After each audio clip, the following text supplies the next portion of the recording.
नमस्कार, आप देख रहे हैं आज का एजेंडा। मैं हूं आंचल गुलाटी गुंबर और आज के एजेंडा में हम फोकस करेंगे उन तमाम मुद्दों पर जो दिन भर में होंगी डेवलप। तो आइए सीधे रुख करते हैं सबसे पहले सुर्खियों का आज के एजेंडे में। विदेश मंत्री डॉक्टर एस जयशंकर की अध्यक्षता में क्वाड सदस्य देशों के विदेश मंत्रियों की नई दिल्ली में हुई बैठक। अमेरिका, जापान और ऑस्ट्रेलिया के विदेश मंत्री ने लिया भाग।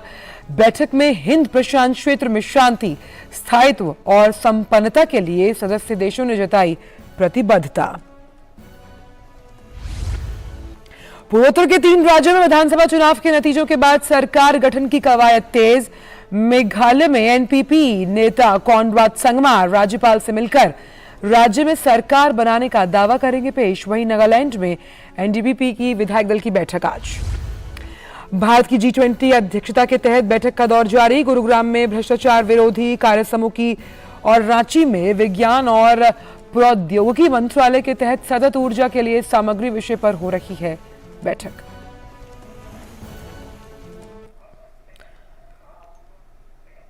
तो आज के एजेंडे में सबसे पहले बात करते हैं क्वाड बैठक को लेकर। विदेश मंत्री डॉक्टर एस जयशंकर की अध्यक्षता में क्वाड सदस्य देशों के विदेश मंत्रियों की आज बैठक नई दिल्ली में हुई। बैठक में अमेरिकी विदेश मंत्री, चलिए उसी तरह चलते हैं जहां पर विदेश मंत्री एस जयशंकर क्वाड सदस्यों की जो पैनल बैठक चल रही है राइसीना डायलॉग में, उसमें बात कर रहे हैं। Came to India, he before coming had this idea that the Quad could be an effective way of dealing with the challenges.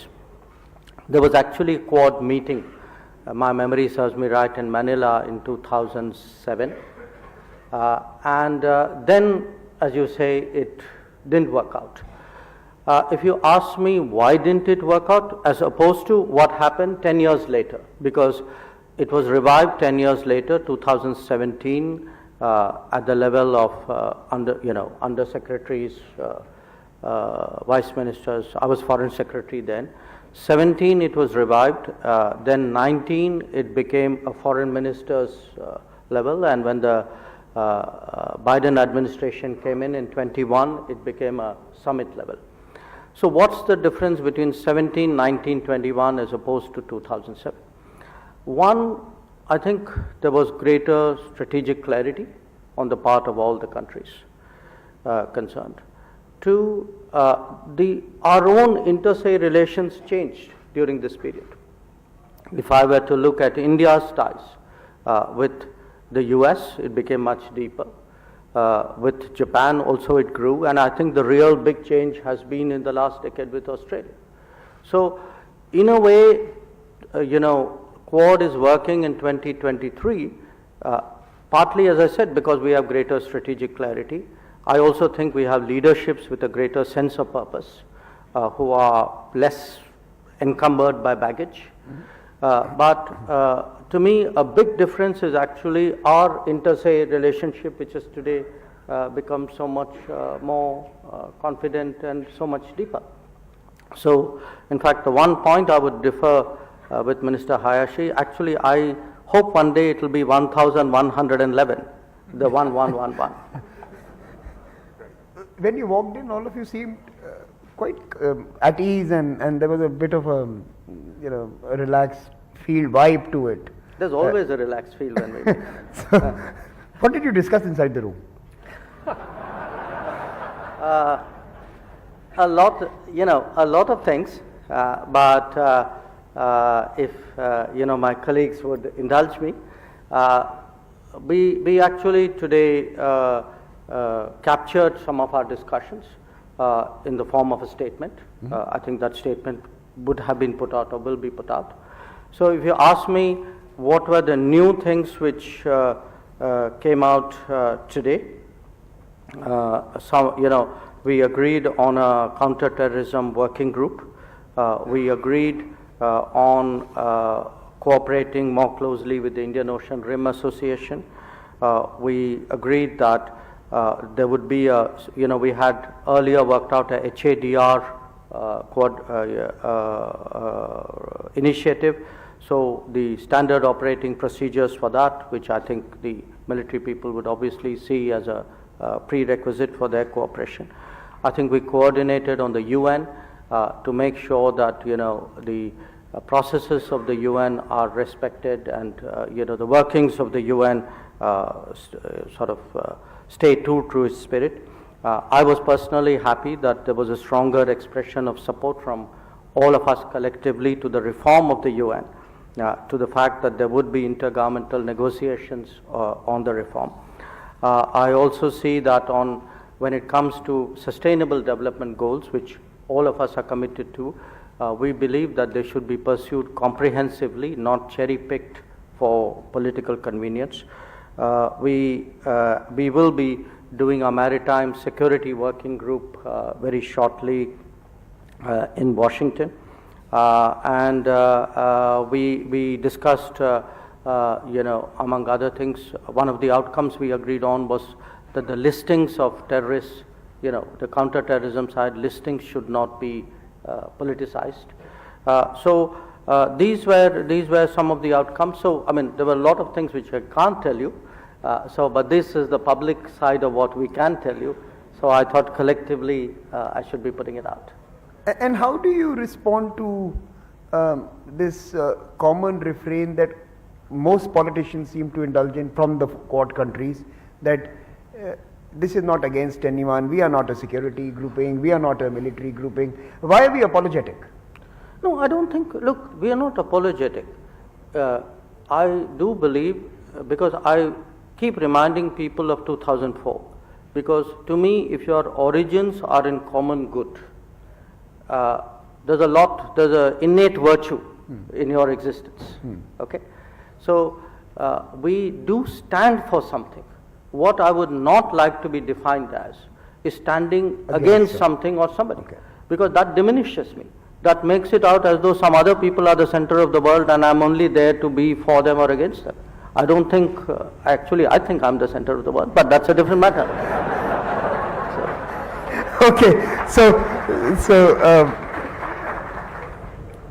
I'm going to turn to, as is custom here, I'm going to turn to our young fellows. We have 48 young fellows from 33 countries who are spending 2 weeks with us, and typically we go to a couple of them for every session to hear their thoughts, their questions for all of you.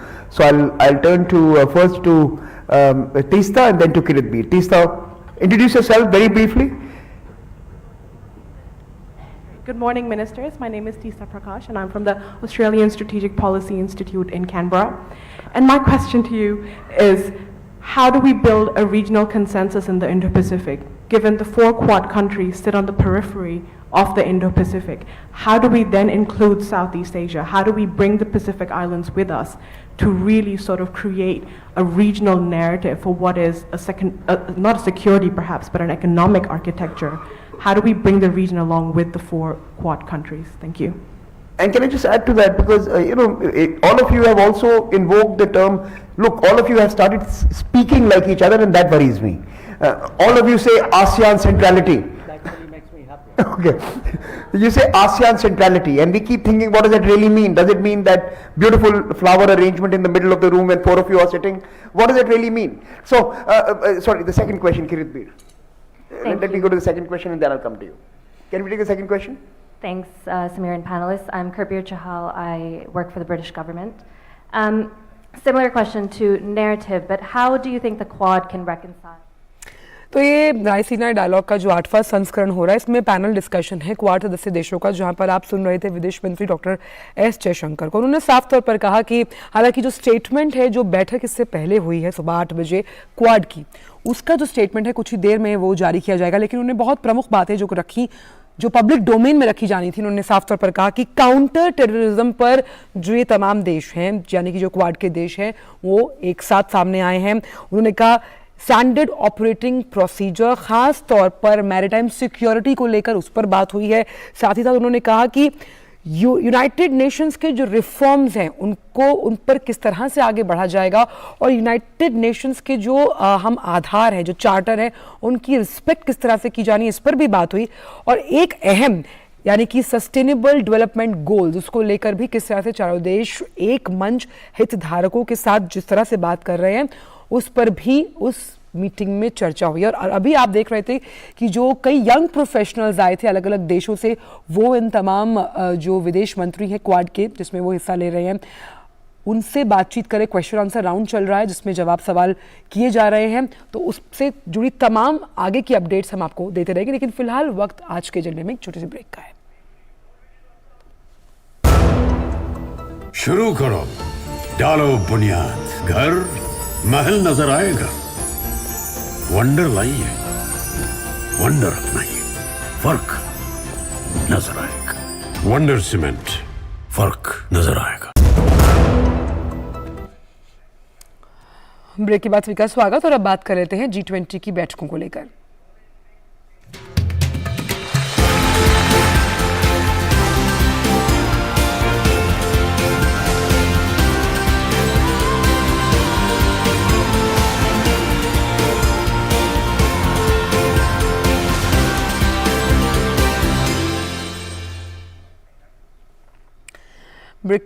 बात कर लेते हैं हम G20 को लेकर। तो रांची में विज्ञान और प्रौद्योगिकी मंत्रालय द्वारा सतत ऊर्जा के लिए सामग्री विषय पर 2 दिवसीय G20 शिखर सम्मेलन का आज दूसरा दिन है।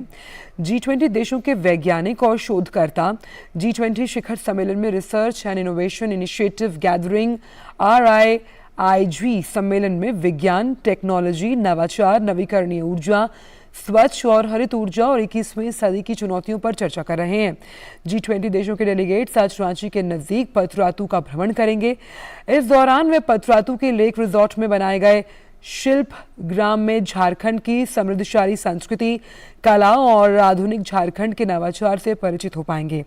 भारत सरकार के DSIT के सचिव डॉक्टर शिवारी चंद्रशेखर ने रांची में G20 शिखर सम्मेलन के आयोजन पर अपनी प्रतिक्रिया भी दी है। उन्होंने कहा कि झारखंड खनिज संपदा से परिपूर्ण राज्य है और G20 देशों के प्रतिनिधियों द्वारा चर्चा से यहाँ शोध की संभावना बढ़ने के साथ वैश्विक बाजार में संभावनाएं बढ़ेंगी। डॉक्टर चंद्रशेखर ने ग्लोबल वार्मिंग को कम करने के लिए वर्ष 2070 तक शून्य कार्बन उत्सर्जन के प्रति प्रतिबद्धता, खाद्य और स्वास्थ्य सुरक्षा के लिए G20 देशों के शोधकर्ताओं और वैज्ञानिकों के साथ मिलकर काम करने के लक्ष्य पर जोर दिया। और इसी पर बात करने के लिए हमारे साथ रांची से जुड़ रहे हैं हमारे संवाददाता दिवाकर। तो दिवाकर, खास तौर पर जब हम बात करते हैं शोध यानी कि रिसर्च एंड डेवलपमेंट को लेकर, उस लिहाज से जो ये 2 दिवसीय बैठक चल रही है उसे कितना ज़्यादा कुछ निकल कर सामने आएगा, क्योंकि हम आगे आने वाले समय में आर्टिफिशियल इंटेलिजेंस का रोल बहुत अहम मानते हैं नवाचार में।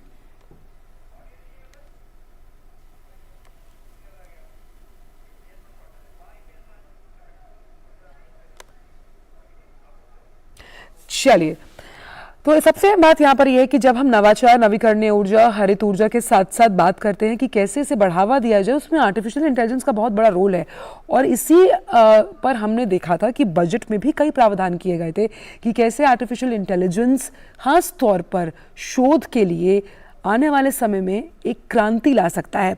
क्योंकि जब भी हम स्टार्टअप्स की बात करते हैं, खास तौर पर कुछ ऐसे क्रांतिकारी स्टार्टअप्स जो नवीकरणीय ऊर्जा के साथ साथ सस्टेनेबल डेवलपमेंट गोल्स में भी बहुत अहम भूमिका निभाते हैं, ताकि जो इस हरित विकास का हम जिक्र कर रहे हैं उस लिहाज से टेक्नोलॉजी कितना बड़ा रोल अदा करती है। हमेशा से प्रधानमंत्री के दिल के करीब रहती है टेक्नोलॉजी, जब वो ये कहते हैं कि तकनीक ट्रांसफर, और ख़ास तौर पे G20 के मंच में जहाँ विकसित देश भी हैं, विकासशील देश भी हैं, तो किसी भी विकसित या विकासशील देश का मॉडल कैसे आपस में सूचनाओं के आदान प्रदान को तकनीक के लिहाज से बांट सकता है, ये बहुत अहम है। तो रांची में इस विज्ञान, प्रौद्योगिकी, नवाचार में 21वीं सदी की चुनौतियों पर भी चर्चा हो रही है। चलिए अब बात करते हैं चुनावों से जुड़ी हुई। त्रिपुरा में भारतीय जनता पार्टी लगातार दूसरे कार्यकाल के लिए नई सरकार के गठन के लिए तैयार है। भाजपा विधायक दल की बैठक के बाद राज्य के नए मुख्यमंत्री का नाम सामने आएगा। भाजपा ने विधानसभा चुनाव प्रचार के दौरान डॉक्टर माणिक साहा को मुख्यमंत्री के चेहरे के रूप में सामने रखा था।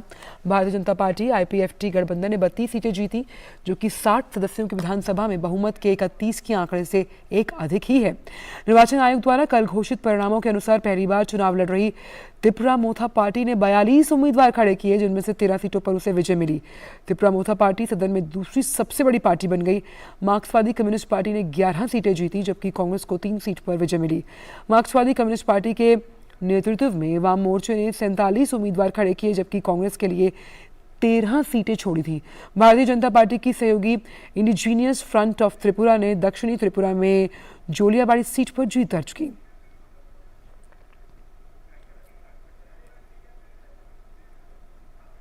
बात अगर नागालैंड की करें तो एनडीपीपी के विधायक दल की बैठक आज कोहिमा में होगी। एनडीपीपी के विधायक दल की बैठक में नया नेता चुना जाएगा। भाजपा एनडीपीपी गठबंधन को भी पूर्ण बहुमत मिला।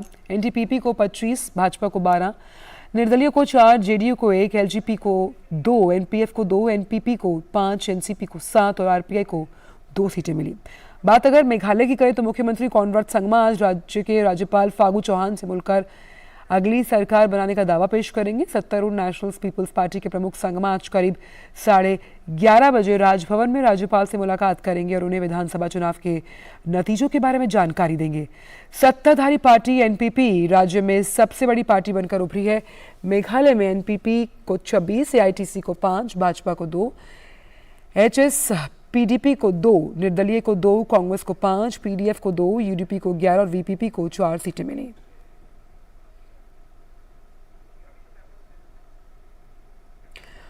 और मेघालय के तुरा से ही जुड़ रही है हमारी संवाददाता रमा त्यागी। तो रमा, आज जो सरकार बनाने की कवायद है उसमें तेजी तब आएगी जब राज्यपाल से मिलकर जो सबसे बड़ी पार्टी बनकर उतरी है एनपीपी, वो सरकार बनाने का दावा पेश करेगी और खासतौर पे बीजेपी से भी समर्थन हासिल।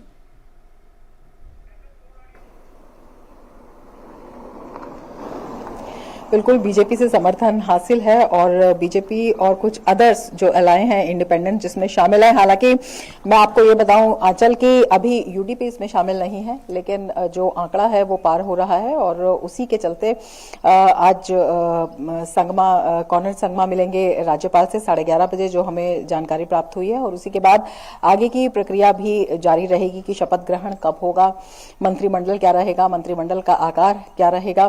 तो तमाम प्रक्रिया, तमाम बातचीत का दौर लगातार जारी है। लेकिन जिस तरह से ये जीत मिली है वो अपने आप में बेहद ऐतिहासिक है। हालांकि सरकार बनाने के लिए एक अकेली पार्टी जो है सिंगल लार्जेस्ट एनपीपी बनी है, लेकिन एक अकेली पार्टी जो लगातार बात की जा रही थी कि एक तरफा बहुमत यहां पर किसी भी दल को नहीं मिला है, एनपीपी को ज्यादा मिला है। क्योंकि एनपीपी का कहना है कि जितना काम यहां पर 45 सालों में नहीं हुआ उतना उन्होंने 5 साल में केंद्र सरकार के सहयोग से करके दिखाया है। ये बेहद महत्वपूर्ण है आंचल।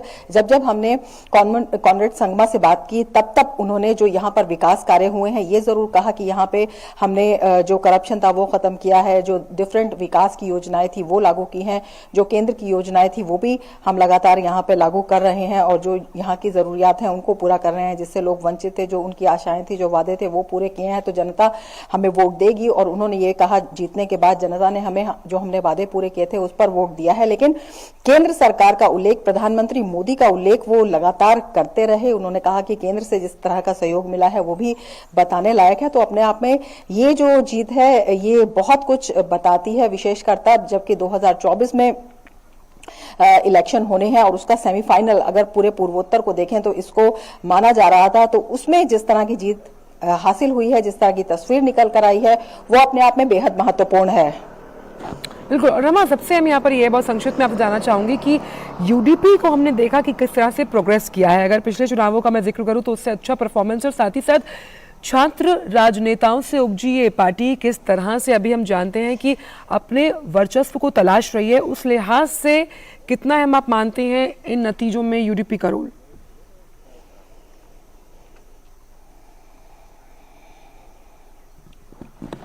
देखिए, युवाओं का रोल, जो स्टूडेंट्स का रोल है वो अपने आप में काफ़ी महत्वपूर्ण होता है और उसमें जो है जिसका आप जिक्र कर रही हैं अपने आप में बेहद महत्वपूर्ण हो जाता है। जो जिस तरह के यहाँ पे छात्र संगठन थे, जिस तरह के छात्र संगठनों की मांगे थी, सभी युवा उसमें शामिल रहते हैं, तो उसको देखते हुए भी काफ़ी अहम है अगर हम क्षेत्रीय दल की बात करते हैं। लेकिन ज़्यादा अगर हम विश्वास की बात करें तो ज़्यादा विश्वास सभी लोगों ने यहाँ पर एनपीपी में ही दिखाया है। और अभी जब कॉनराड संगमा जा रहे हैं राज्यपाल के पास सरकार गठन का दावा पेश करने, तो उनके साथ बीजेपी के साथ साथ जो अदर एलाइज हैं वो ही उसमें शामिल हैं। तो देख सकते हैं कि ये जो यहाँ की एक लंबे समय से जो विकास की मांग है उसका एक उस पर जो पिछली सरकार थी, जो पिछला गठबंधन था, हम कहें इसे स्पष्ट रूप से, तो उसको समर्थन देते हुए यहाँ का जनादेश लग रहा है। जो जनता ने यहाँ पर मैंडेट दिया है ये उसी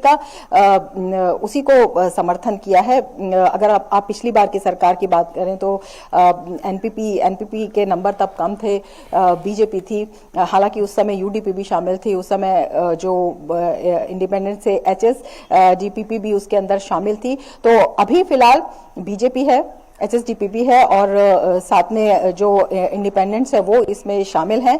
लगातार बातचीत का दौर और दलों से भी जारी है। देखना बेहद महत्वपूर्ण ये होगा कि शपथ ग्रहण कब होता है, मंत्रिमंडल का आकार कब क्या क्या होता है और किस किस को क्या क्या जिम्मेदारी मिलती है। आंचल बिल्कुल, और इसी पर हमारी खास नजर रहेगी क्योंकि खास तौर पर ये संगमा बनाम संगमा का जो हमने एक वहाँ पर चुनाव देखा था उसमें कॉनरेड संगमा की जीत हुई है, तो किस तरह से उनकी आगे अगर ताजपोशी होती है तो उसमें भाजपा ने अपना समर्थन दिया और बाकी भी जो दल है, क्योंकि जिस तरह से यूडीपी अभी साथ नहीं है, क्या वो साथ आएगा ये देखने वाली बात होगी। बहुत बहुत शुक्रिया रमा इन तमाम जानकारियों को हमसे साझा करने के लिए। तो बहुत ही दिलचस्प रहा। अगर हम खास तौर पर मेघालय को देखें तो किस तरह से यहाँ पर सरकार का गठन होता है। त्रिपुरा की अगर बात की जाए वहाँ पर तो 2/3 बहुमत के साथ भाजपा आगे आई है। जो कांग्रेस कहीं ना कहीं सबसे बड़ी पार्टी बनकर उभरी थी, आज वो वहाँ पर अपनी सियासी जमीन तलाशती हुई। यही हाल मेघालय में, कहीं पर भी डबल डिजिट में नहीं और सुपड़ा साफ होता हुआ। तो मेघालय में जो जिस तरह से सरकार गठन की कवायद तेज है, ऐसा ही नागालैंड में भी है और त्रिपुरा में भी। और इसी से जुड़ी तमाम बड़ी खबरों पर रहेगी हमारी खास नजर। लेकिन फिलहाल आज के जन्म में बस इतना ही। हमें दीजिए इजाजत। नमस्कार।